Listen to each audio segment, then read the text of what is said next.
Señor ministro, buenos días, ¿cómo está? ¿Cómo está, don Vicente? Qué gusto saludarlo. Pensaba que ya estaba acá en persona.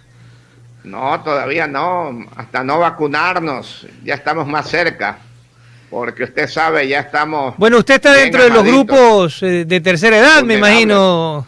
Claro. Entonces, próximamente ya está dentro de la fase 1. La fase 1 va a estar completada en la ciudad de Guayaquil el 30 de abril, así que usted hasta el 30 de abril va a estar vacunado y la fase 1 a nivel nacional va a estar concluida en el mes de mayo. En la fase 1 están las personas de la tercera edad, están policías, están militares, están personas que están en contacto permanente con la ciudadanía y obviamente se espera ya cumpliendo, ya se ha cumplido la vacunación de los personal de salud. Obviamente en esta fase 1 proseguimos con este otro grupo de personas que son sin duda muy importantes para el desenvolvimiento de la ciudad. El gobierno nacional ha adquirido 20 millones de vacunas, tiene un presupuesto de 200 millones de dólares, ha dado un anticipo de casi 30 millones de dólares y de ese 20 millones de vacunas, 4 millones son para Guayaquil. Entonces yo creo que el plan está avanzando bastante bien y dentro de la fase 1 hay una vacunación importante y principalmente aquellos que más lo necesitan, que son las personas, los adultos mayores, que obviamente deben de cuidarse mucho con esta enfermedad. Señor ministro, ¿y con qué, mejor dicho, cuándo se iniciará esta fase? La fase 1 ya empezó con el resto del personal de salud que no se había terminado de vacunar, está en ejecución, por ejemplo, por zonas. En Galápagos se va a terminar de hacer esta vacunación completa. Ayer arribaron una cantidad importante de vacunas también y con esto se va a estar trabajando el mes de marzo, el mes de abril, para poder concluir en las ciudades principales justamente la vacunación de este grupo prioritario.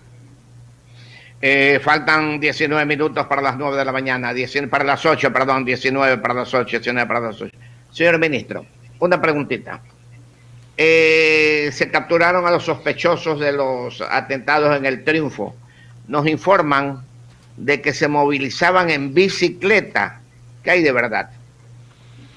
Bueno, la información que tenemos para ver el nivel de avesamiento de algunos delincuentes, ciertamente piensan de que no va a suceder nada, de que se puede atentar contra la propiedad, se puede atentar contra la vida sin consecuencias. Y ese es el nivel de avesamiento, el nivel de audacia, pensar de que no sucede nada. Ya había pasado antes, justamente en el Triunfo, lanzar artefactos contra las instalaciones. Perdóneme, ministro. Y estamos observando en el video a través de Sucre Televisión Live los tipos en bicicleta. Continúe, perdón, señor ministro. Y obviamente el nivel de avesamiento es pensar de que no hay formas de encontrarlos. Lo que no se encontraron fue una acción decidida de que no podemos tolerar este tipo de situaciones y se los identificó la noche de ayer, se ha capturado ya a uno de ellos, el ciudadano venezolano, se lo ha capturado. Entonces creo que estamos dando una demostración de que aquí no hay ningún tipo de tolerancia para este tipo de actos, que la policía tiene medios y tiene la capacidad para poder hacer investigaciones de manera rápida, de manera eficiente, y obviamente está utilizando esa capacidad, puede justamente detener de manera efectiva a sospechosos de crímenes. Creo que la policía ha demostrado su capacidad de actuación en algunos casos, llevando a los autores materiales justamente a que se enfrenten a la justicia. Y lo que tenemos que es dejar claros mensajes de que este tipo de cosas no se van a tolerar. Hay que resaltar de que esto coincidía con la declaración, tenía que brindar testimonio un testigo en el caso de un asesinato el día de ayer, y entonces creemos que esta amenaza puede ir relacionada a un amedrentamiento para que este testigo recule de su posición. Entonces, son cosas que pueden parecer, digamos que pequeñas, pero que sobre las que hay que actuar de manera rápida, sobre las que hay que actuar de manera decidida, para que el próximo que piense en hacerlo lo piense mucho mejor, lo piense 2, 3 veces, hasta que probablemente desista de actuar de esa forma. Y definitivamente fueron en bicicleta, son los que vemos en el video, señor ministro, 16 y las 8. Yo no he visto el video que tiene la policía. Ese es un video que yo no puedo confirmarles si ese es el video de los sospechosos. Lo que sí puedo decirles es que fueron detenidos, que fueron identificados, y que obviamente se está trabajando para establecer cuál fue el móvil que los llevó a eso. Señor ministro, pasar de la cartera de Obras Públicas, que es más tranquila posiblemente, 16 minutos para las 8 de la mañana, a la del Ministerio de Gobierno, que hoy por hoy es un problema grave. El problema de las cárceles. Una serie de personas, como el caso de ayer de los señores alcaldes que están pidiendo sus valores correspondientes. Un país en cierta forma un poco alterado. ¿Cómo así llegar a el narcotráfico, que es terrible? Avionetas agarran cada momento. Tomar un ministerio tan duro y delicado. Bueno, nosotros estamos aquí a disposición del presidente y obviamente si él nos necesita en algún otro lado, nosotros debemos de tener esa convicción de hacerlo.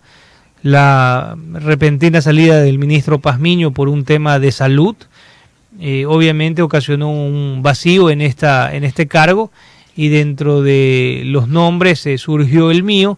Y creo que obviamente es difícil en esta época o en este tramo del gobierno, en este último tramo del gobierno, conseguir personas externas que quieran ser parte. Es muy complejo porque realmente el tiempo no da para hacer todo lo que uno necesitaría. Los tiempos para conocer el mismo mecanismo de funcionamiento de la función pública, el entendimiento con los demás miembros de gabinete, es complejo poder desarrollarlo tal vez en 2 meses y medio, que es lo que resta del gobierno actual.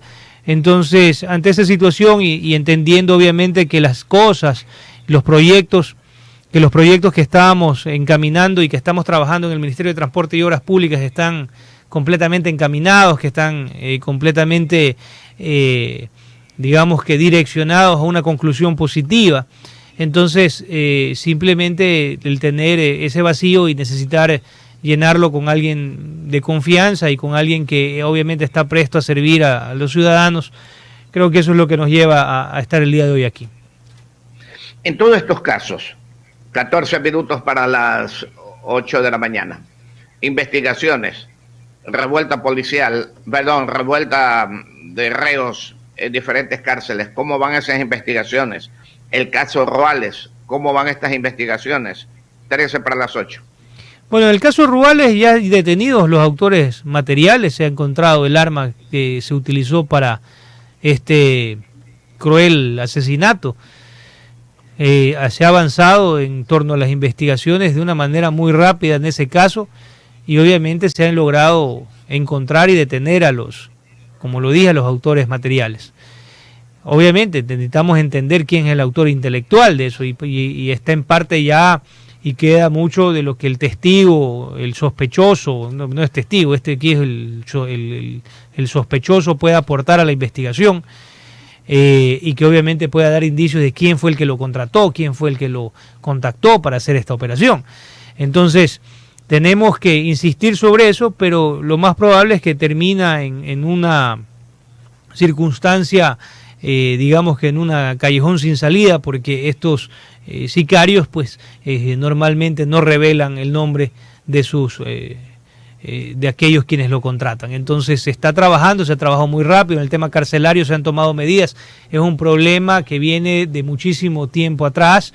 Se unen factores como la sobrepoblación carcelaria, se unen factores como la necesidad de tener mejores recursos tecnológicos para el control, se necesitan más recursos humanos en la esencia de agentes penitenciarios para poder darle control, entendiendo que deberíamos tener una relación 10-1 con la cantidad de presos.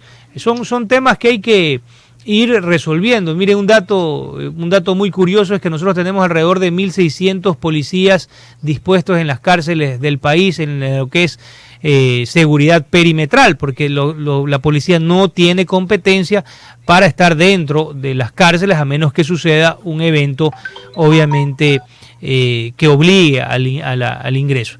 Y en arrestos domiciliarios tenemos 1.200 agentes, 1.200 policías.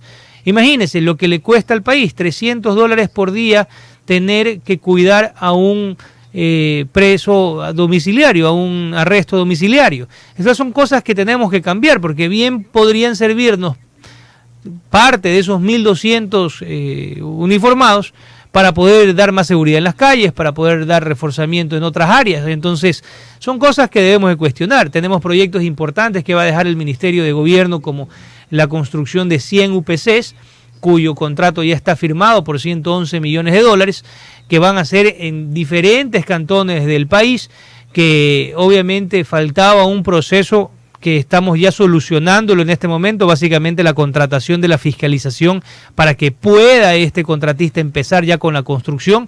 Entonces estamos intentando dejar resueltas las cosas también acá, encaminadas. Tenemos que trabajar mucho en femicidio. El femicidio ha venido creciendo y es impresionante porque se trata mucho del femicidio y sin embargo ha venido creciendo en los últimos años de manera sostenida. Entonces debe de hacernos reflexionar mucho sobre cuáles son las políticas que estamos implementando, y tenemos toda una investigación que en este momento vamos a terminar de revisar y entregarla a las autoridades competentes, que va a servir de aplicación y de guía para la policía, que va a servir de un referente para poder actuar sobre el problema del femicidio a nivel nacional. Entonces hay muchos proyectos que tiene el ministerio que hay que dejarlos encaminados. La política carcelaria, estamos convocando para el día martes ya una sesión del organismo del sistema de rehabilitación social, que el cual estamos presidiendo por delegación del presidente, y que involucra a otros ministerios como el Ministerio de Educación, de Salud, de Derechos Humanos, a la misma Defensoría del Pueblo, para poder construir esta política que nos permita determinar cuáles son los objetivos a largo plazo, a mediano plazo, a corto plazo del sistema de rehabilitación nacional. Entonces, creo que hay que trabajar no solamente en las medidas que son inmediatas, como por ejemplo la separación de los presos de diferentes bandas en las cárceles, sino también en medidas de largo plazo. Y eso es lo que queremos enfocar el esfuerzo en estos últimos meses, y también obviamente colaborar con la aprobación de las últimas de la ley de defensa de la dolarización, que es el proyecto que va a ir al legislativo más importante que tiene el Ejecutivo en este momento, y que obviamente buscamos que haya una aprobación por parte del legislativo, y para lo cual pues obviamente hay que hacer un trabajo político en el cual consistirá básicamente en la necesidad de tener esta ley, en la exposición de argumentos de esta ley, en poder convencer y dar e informar adecuadamente a los asambleístas sobre por qué es necesaria dejar una ley como estas, y que obviamente sea un legado que también quede ya no solamente del Ejecutivo, sino también del Legislativo. Pero faltan 8 minutos para las 8 de la mañana, 8 para las 8, con el economista Gabriel Martínez, ministro de Gobierno. El asunto de esta ley, usted que ahora está manejando prácticamente las conversaciones entre el gobierno y la asamblea, ¿cómo usted ve la proyección? ¿Va a pasar o nuevamente lo retornarán al Ejecutivo? Nosotros creemos que tiene que pasar, estamos seguros de que va a pasar el CAL, tenemos que trabajar para que primero pase esta instancia. Habían ciertas correcciones, precisiones que solicitaron, que se solicitó a través de la presidencia de la Asamblea, que se realicen básicamente algunos temas, digamos que de procedimiento, algunos temas de forma que habían que corregir, y que obviamente estamos trabajando en eso, en las mesas que se han diseñado para poder pasar.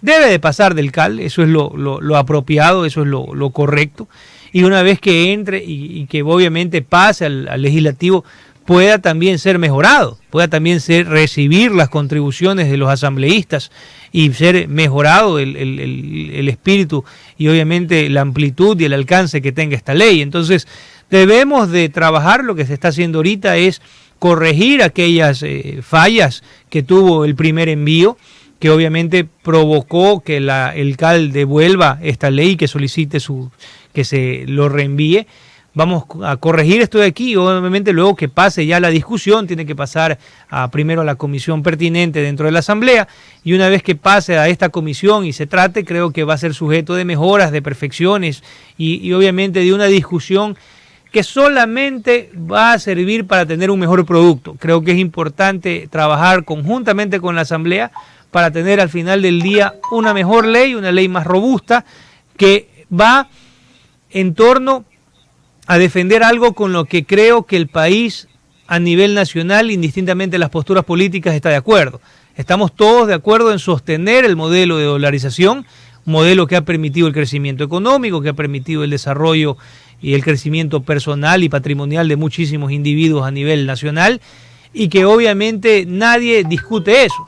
Pero lo que debemos de blindar son acciones o medidas que puedan terminar en dañar el modelo, en complicar el modelo. Entonces, lo que se busca con esta ley es que en la práctica blindemos cualquier tipo de acción que pueda terminar afectando a un modelo con el cual la mayoría de los ecuatorianos está completamente de acuerdo. Ok, señor ministro, faltan 5 minutos para las 8 de la mañana. El economista Osvaldo Calderón, 5:55 y las 8, le tiene preguntas también, señor ministro. Economista. Gracias, licenciado economista Martínez. Usted es nuevo en esta Secretaría del Ministerio de Gobierno y también manejando la relación de la política. ¿Qué opinión tiene sobre diversas personas que están casi que haciendo un llamado a la posibilidad de la intervención de militares y policías en el orden constitucional, señor ministro? Perdón, economista. Le decía... ¿qué opinión tiene sobre expresiones de algunos personajes que están haciendo un llamado a intervención de militares y de policías en el orden constituido, señor ministro? Para que intervengan los policías y los militares en una cárcel debe de existir un estado de excepción. No, por ley no pueden ingresar. La ley lo que obliga y lo que ordena es que la policía realice una custodia perimetral de las cárceles para evitar fugas, que realice esta custodia perimetral para evitar atrasos en el momento en que se presente un amotinamiento, que se pueda reaccionar de manera rápida, urgente, que no tengan que desplazarse. Entonces eso es lo que permite la ley. Para poder cambiar esta situación, o requerimos, obviamente, una modificación en la legislación, o requerimos un estado de excepción. Nosotros vamos a tener una reunión del COSEPE el día lunes, vamos a trabajar y tratar algunos puntos, y dentro de eso obviamente está la situación carcelaria del país, que necesita apoyo en este momento. Mi postura es que debe de existir, debe crearse esta condición para que puedan intervenir otras fuerzas del orden que nos ayuden en este momento en el cual no tenemos suficientes agentes para poder incorporarlos en el sistema. Entonces, dentro de la exposición está justamente justificar este requerimiento hasta que pueda ser solventado de manera, digamos que de manera regular con los agentes penitenciarios. En abril tendremos 200 agentes más, eso es algo importante, pero yo creo que debemos de trabajar en ese sentido, porque no podemos tampoco romper la legalidad si tenemos alternativas para poder corregir el problema sin afectarla. No me refería necesariamente al sistema carcelario, me estaba refiriendo a esas expresiones de algunos personajes públicos haciendo llamado a intervención militar en el orden democrático del país en función del proceso electoral, mi querido ministro. Eso creo que es una barbaridad. Eso creo que va en contra del espíritu democrático que tiene el país. Yo creo que hemos logrado superar, creo que dentro de las cosas positivas, creo que ha tenido este gobierno, el gobierno anterior, es que se ha logrado una estabilidad democrática. Nosotros no podemos regresar a ser el país de los 90s, en los cuales pues se cambiaba presidente sin mayor empacho. Tenemos que respetar la institucionalidad y tenemos que respetar la democracia, nos guste o no nos guste, gane nuestro candidato o no gane nuestro candidato. Entonces, yo creo que aquí hay un claro pedido por parte del Ejecutivo respetando la independencia de los poderes del Estado, a que obviamente se manejen y se respeten los calendarios que constitucionalmente están establecidos para llevar a cabo las elecciones. Eso tiene que cumplirse, eso no puede echarse para atrás. Tenemos que superar esas situaciones del país, no podemos regresar hacia atrás. Entonces, completamente rechazo. Yo creo que estamos trabajando para entregar principalmente un país ordenado, un país en calma, un país con orden público, un país en el cual prime la ley y que obviamente ese debe de ser la continuación de cualquier gobierno que venga. Entonces, completamente rechazo a aquellos que llaman a instancias que son obedientes del poder político, como lo son Fuerzas Armadas, policías, a que intervengan en un sistema democrático. Eso debemos de rechazarlo tajantemente, completamente, todos los ecuatorianos, y creo que la prensa nacional con muchísima más razón. Sin duda alguna. Y usted tiene espíritu y vocación de gente de prensa, de libertad de expresión, mi querido señor ministro, recordando aquella frase, que la mejor de las dictaduras no se podrá comparar ni igualar ni de broma a la peor de las democracias, como siempre se ha mencionado. Usted visitó ayer el centro de detención de personas aquí en la ciudad de Guayaquil. La evaluación así, a grosso modo, de lo que pudo apreciar ayer, tanto en el masculino como en el femenino, señor ministro. Mire, diferencias importantes, una que hay que corregir de manera inmediata. Usted va al centro de detención femenino y no hay señal de celular. Los inhibidores están funcionando, no hay cómo recibir un mensaje de WhatsApp. En el centro masculino, en la regional, tiene mejor señal que probablemente el Wi-Fi de su casa. Cosas que son inaceptables. Entonces tenemos que tomar decisiones rápidas sobre eso. En el centro masculino también, pues, la falta de equipos, la falta de personal, obviamente el cansancio, el agotamiento, pero obviamente y agradecer el compromiso de aquellos que se mantienen al frente de esas instituciones y que están dando la pelea. Hemos tenido renuncias de los que dirigían el sistema carcelario después de los hechos de las matanzas ocurridas en las cárceles. Entonces, tenemos que trabajar mucho en mejorar las condiciones de infraestructura, las condiciones de equipos tecnológicos, revisar los procesos. Usted tiene 20 carros diarios llegando al regional y obviamente en esos 20 carros diarios entran cientos de kilos de arroz, cientos de kilos de papa, cientos de kilos de diferentes alimentos que tienen que ser pasados por un escáner que funciona con muy poca eficiencia. Entonces, tenemos que establecer controles que pueden ponerse en el momento del origen, como se hace, por ejemplo, en las exportaciones, en las cuales los contenedores salen desde las haciendas completamente sellados, con candados digitales, para poder hacer un control. Entonces, por eso la visita, observar procesos, observar carencias, también darle un mensaje de apoyo a todos quienes forman esas instituciones y quienes están ahí dando la cara y luchando por mantener el orden, y obviamente viendo también las medidas que se han tomado, como por ejemplo separar a los reos que son de diferentes bandas, separarlos para que no se compliquen entre ellos, y dos, obviamente también observar estas necesidades, ver qué otras alternativas se pueden crear. Entiendo que ya en la regional se ha logrado llegar a ciertos niveles de acuerdos con los presos para que mantengan y para que sepan de que no pueden reaccionar que no pueden volver a cometer este tipo de actos terribles, porque van a tener consecuencias claras. Sin duda, sin duda. Señor ministro, sabemos que su agenda es muy apretada.